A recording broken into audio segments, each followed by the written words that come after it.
est la date de l'ordonnance qui réforme le droit français des procédures collectives. Alors, peut-être pas assez loin, ça a été souligné. Le problème, c'est qu'on bute sur l'expropriation, parce que, notamment lorsqu'on n'est pas en liquidation, est-ce qu'il faut exproprier les actionnaires? Bon, ça, on pourrait faire un colloque là-dessus. Quoi qu'il en soit, ce qu'on peut relever, c'est que les droits nationaux ne sont pas du tout à égalité en matière de restructuration, de possibilité d'encadrement des restructurations. Et le 12 mars, c'est aussi le jour de l'adoption d'une recommandation de la Commission européenne, recommandation relative à une nouvelle approche en matière de défaillance et d'insolvabilité d'entreprise, recommandation qui incite les États membres à adopter des cadres législatifs facilitant justement les restructurations et les négociations avec les créanciers. Donc il y a une inégalité importante, en tout cas une disparité, je ne sais pas si vous parlez d'égalité en l'occurrence, mais des différences importantes entre les droits nationaux, notamment au sujet des possibilités offertes par ces différents droits nationaux de restructurer avant difficulté. Et du fait de cette différence, eh bien, il peut être tentant pour des entreprises d'essayer de donner compétence à un juge. Parce que si on donne compétence à un juge, on donne aussi par la même compétence à la loi, la loi des procédures collectives, et donc permettant les restructurations, de ce juge. Or, quel est le critère de compétence des juges en droit européen, des procédures d'insolvabilité? Et c'est le centre des intérêts principaux que l'on traduit dans l'usage. C'est vrai qu'on utilise souvent l'abréviation anglaise, Center of Human Interest, donc COMI. Et donc il suffit de transférer le COMI pour donner compétence à tel juge plutôt qu'à tel autre, et de ce fait on pourra donner compétence à tel droit national des procédures collectives plutôt qu'à tel autre, puisque c'est l'article 4 du règlement qui l'indique, le juge qui ouvre une procédure applique sa propre loi.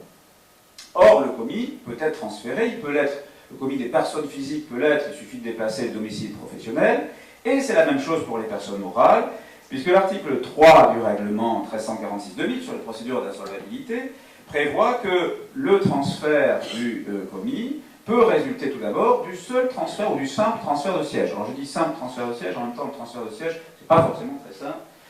Il y a de la jurisprudence de la Cour de justice de l'Union européenne là-dessus, mais on n'a toujours pas de texte européen, donc c'est pas forcément le plus simple, mais c'est possible, notamment s'il s'agit de structures sans salariés. Donc on va pouvoir transférer le COMI d'abord par le transfert de siège, puisque le COMI est présumé être au lieu du transfert de siège, et on peut même aussi transférer le COMI en transférant, et ça parfois ça peut être plus facile en pratique, en transférant l'administration centrale de la société, c'est-à-dire le siège réel ou le centre de la direction effective.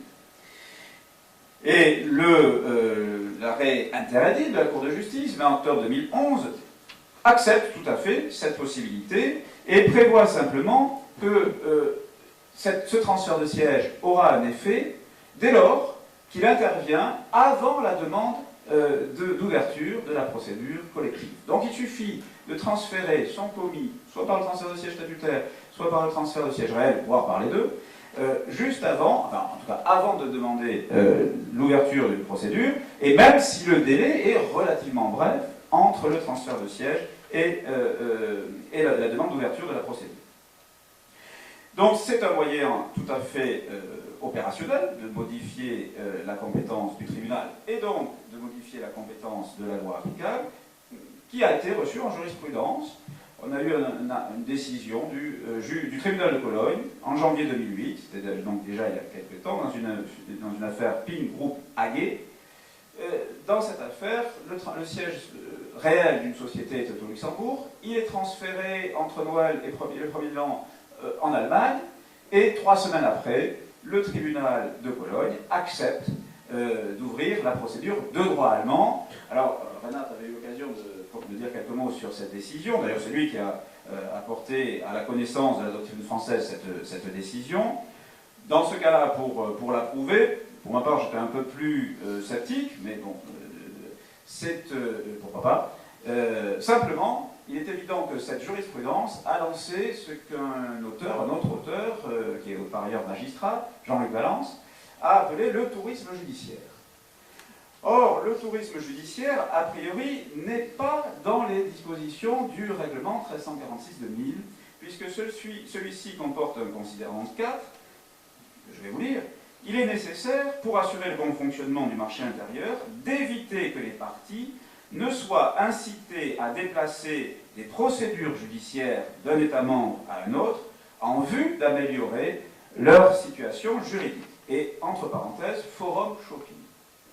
Et effectivement, ce transfert du commis peut être analysé comme un forum shopping, donc allant à l'encontre des objectifs du règlement. Et c'est d'ailleurs ce qu'a décidé très récemment la Cour d'appel de Colmar, présidée justement par Jean-Louis Valence, qui a refusé, c'est un arrêt du 26 juin 2013, qui a refusé d'ouvrir une procédure collective en France à l'encontre d'un débiteur un débiteur allemand, qui avait transféré son commis, et la Cour d'appel de Colmar a refusé cela sur le fondement de la faute.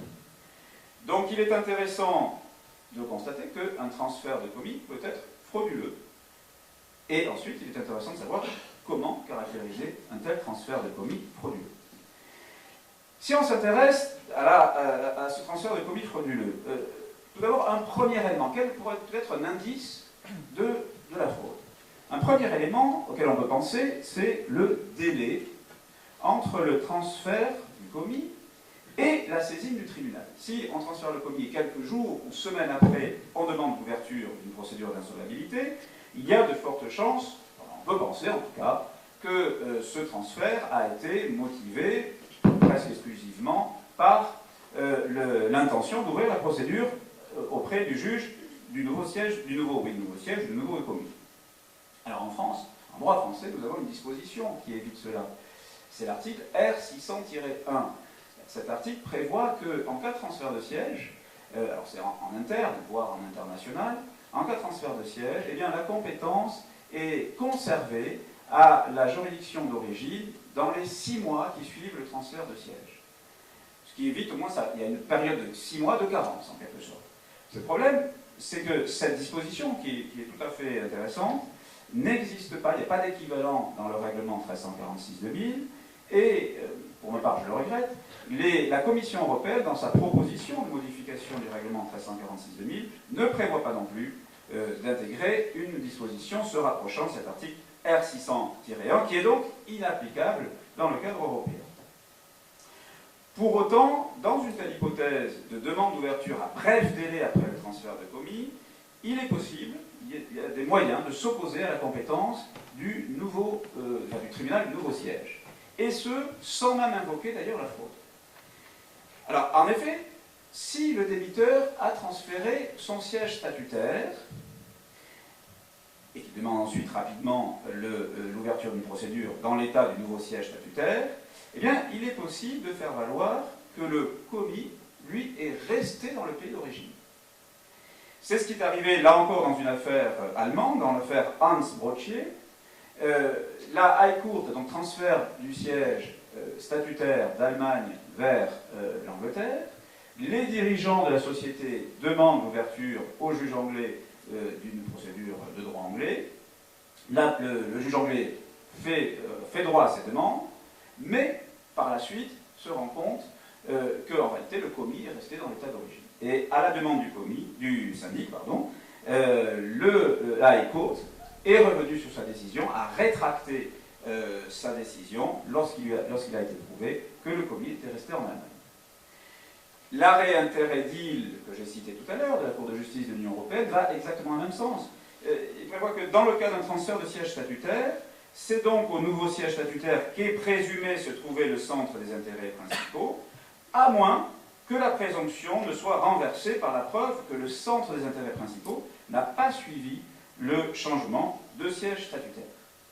Et donc, en cas de transfert de siège statutaire, eh bien, on pourra s'opposer, sans même recourir à la fraude, à la compétence de la juridiction de l'État du nouveau siège statutaire, en prouvant que le commis, lui, la réalité n'a pas suivi le transfert de siège statutaire. Alors, ça, c'est un élément important. Simplement, on peut se dire que s'il suffit d'attendre un peu, finalement, on laisse écouler le temps, ou alors on transfère son administration centrale, et cette fois, il n'y a aucun problème. La compétence du tribunal du nouveau commis est incontestable. Alors effectivement, le même arrêt interédile semble aller dans ce sens, puisqu'il précise aussi que dans l'hypothèse où les organes de direction et de contrôle se trouvent au lieu du siège statutaire, eh bien, une autre localisation du centre des intérêts principaux est exclue. En quelque sorte, la présomption devient irréfragable. Et d'ailleurs, dans certains cas, il faut bien admettre, il peut y avoir un transfert du commis. C'est une réalité qui peut être d'ailleurs économique. Et dès lors, elle doit emporter des effets sur la compétence internationale des juridictions. Mais c'est à cette occasion-là, justement, que la notion de fraude peut avoir un intérêt en permettant de distinguer les vrais transferts de commis des transferts de commis qui ne sont pas vrais, ou en tout cas qui sont frauduleux. Alors, première question, qu'est-ce que la fraude en droit international? Bien, on pourrait considérer que la fraude, la considération générale, c'est l'usage délibéré d'un rattachement destiné à obtenir l'application d'un droit déterminé. Donc il y a deux éléments dans cette notion de fraude. Il y a l'élément matériel, qui consiste dans des manœuvres visant à l'utilisation d'un critère de rattachement, et un élément intentionnel, la recherche de l'application d'un droit déterminé. C'est ce qu'a utilement rappelé la Cour d'appel de Colmar dans l'arrêt précité du 26 juin 2013. Dans cette affaire, ce débiteur était une personne physique qui avait fait des affaires, qui avait une activité sociale en Allemagne, qui avait un passif important en Allemagne, et puis qui était venu s'installer en France. En France, je crois qu'il n'avait pas exercé d'activité, il y avait son domicile personnel, mais pas professionnel, en tout cas il n'exerçait plus d'activité en France. 3 ans après son installation en France, il demande l'ouverture d'une procédure de droit français, parce que le droit français avait un avantage, dans ce cas-là pour lui, en cas de clôture pour insuffisance de passif, c'est ce qui était visé, eh bien, il y avait un arrêt des poursuites, sauf les quelques exceptions prévues par le droit français, alors que la clôture pour insuffisance de passif en Allemagne, là je parle du contrôle de Renard, n'entraîne pas l'arrêt des poursuites, il peut y avoir une reprise des poursuites ou une continuité des poursuites. Il n'y a pas des créanciers. Eh bien, dans ce cas-là, la Cour d'appel de Colmar n'a pas accepté la compétence des juridictions françaises. Elle a considéré que, malgré l'installation sur le territoire français de ce débiteur, depuis 3 années, eh bien, les juridictions françaises étaient incompétentes pour ouvrir une procédure collective, et elle a renvoyé ce débiteur à mieux se pourvoir, c'est-à-dire à aller voir du côté de l'Allemagne. Et en effet, la Cour de Colmar a estimé que l'attitude du débiteur, qui avait déplacé le centre de ses intérêts principaux en France dans le but exclusif d'obtenir l'ouverture d'une procédure de droit français, je cite la Cour, cette attitude-là dénote une démarche de fraude à la loi caractérisée, contraire aux objectifs affichés par le droit communautaire. Et donc, le recours à la notion de fraude est particulièrement intéressant, puisqu'il va permettre de distinguer effectivement les différents transferts de commis. Un transfert de commis décidé dans le but exclusif d'obtenir la compétence d'un tel juge national pour se voir appliquer telle loi nationale devrait être rejeté au motif de la fraude. Donc je pense que la solution du Cour d'appel de Colmar devrait être approuvée plus largement en jurisprudence. Elle est un peu sévère par rapport au fait d'espèce, on peut dire qu'elle est assez sévère, mais sur le plan du principe, elle mérite d'être approuvée, et ainsi, si c'était le cas, eh bien, elle permettrait, cette solution, de mettre un peu d'ordre dans ce phénomène de forum shopping et de séparer le bon grain de l'ivraie. Je vous remercie.